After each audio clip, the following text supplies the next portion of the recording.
వైజాగ్లో top street foods ఎక్స్ప్లోరర్లో ఇప్పుడైతే మనం థర్డ్ ఐటమ్కి అయితే వచ్చామన్నమాట. Third item tomato bajji. ఎందుకంటే వైజాగ్లోనే టమోటా బజ్జీ పుట్టిందంటారు. ప్రాసెస్ చూడొచ్చు స్క్రీన్ మీద. ఏంటంటే వేడివేడిగా టమోటా ఫ్రై చేసి అందులో టమోటా బయటికి తీసి మధ్యలో మళ్ళీ మూరీలు ఆ టమోటా మళ్ళీ పిసికి మొత్తం మిక్సర్ చేసి మనకైతే మధ్యలో పెట్టిస్తారనమాట. దాంతోపాటు పల్లీలు, ఉల్లిపాయలు కాంబినేషన్ అయితే చాలా బాగుంటుంది. మీరు ఎప్పుడైనా ట్రై చేస్తారా? మర్చిపోకుండా కామెంట్ చేయండి. ఇప్పుడైతే మనం ట్రై చేద్దాం. చూసారా ఫ్రెండ్స్, మొత్తం మిక్చర్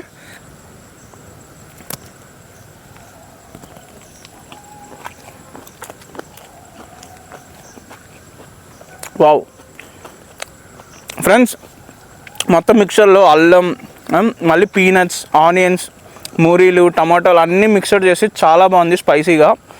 మీరు ట్రై చేస్తే మర్చిపోయిన కామెంట్ చేయండి. నెక్స్ట్ వీడియోలో వద్దాం. అంతవరకు నేను మీ బాల సైనింగ్ ఆఫ్.